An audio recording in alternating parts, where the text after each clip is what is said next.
Sometimes you might want the capability to build some charts.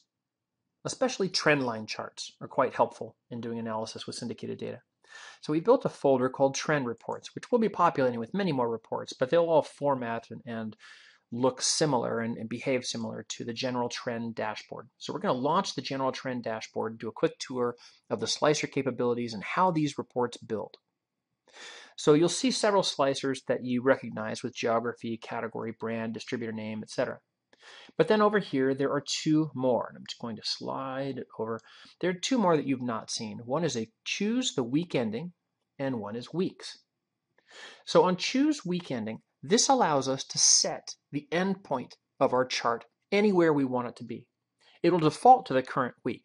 So right when you load the report, it will always be the 26 weeks ending for the current time period. So you can know that going in. But there might be times when you want to modify that week ending because you want to review maybe a bump in sales around a promotion or incremental distribution. So let's take a look at how we might do that. In fact, we're going to select a week ending date of, say, June 22nd. And then I'm going to reduce the number of weeks that we want to display to be around 8. And then we'll play with the categories a little bit and find some interesting data points. So we're going to now select the weeks, and we'll just say maybe 10 weeks. You can choose anything you want, of course.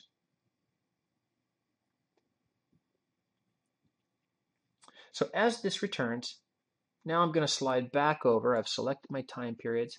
Now I want to say, let's look at spirits.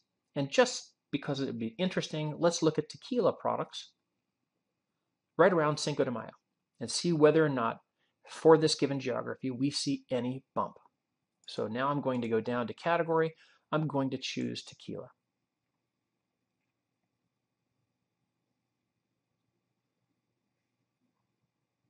Great. Now we can even constrain further and look at a different geography. We won't do that for right now. So let's look at what charts we have already built. So there's a weekly dollar sales trend versus year ago.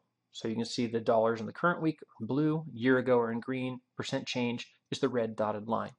So we can see right here around Cinco de Mayo that there was in fact a lift. The base was probably somewhere around here, and during that week consumption went up to around $4.5 million. A year ago, a little less, closer to $4 million in the current time period. We see that percent change versus year ago week reflected here, where it's showing actually being down right around 10%.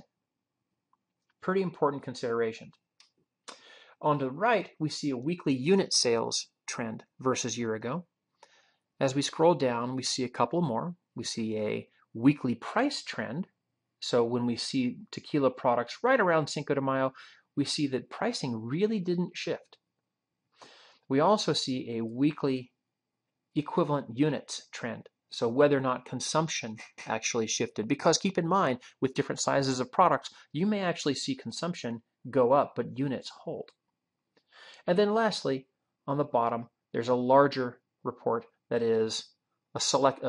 Basically, it's reiterating your selections, but this is putting all of the percent changes next to one another in one view. So the dollar percent change, the unit change, the EQ unit change, and the retail change in one graph. Note down here in the bottom that there's a tab for data. So if you select data, you can always get to the raw data that makes up these reports. We'll go back to charts. Nice feature. If you click Download Snapshot, these charts will also push directly to Excel. So you'll be able to change the colors if you want, always right-click, copy it to a PowerPoint, or stick it right in an email so that you have a rapid way of developing nice reports which are already formatted with a title and with the selection criteria and appropriately labeled with the right weeks. So that's the general trend dashboard.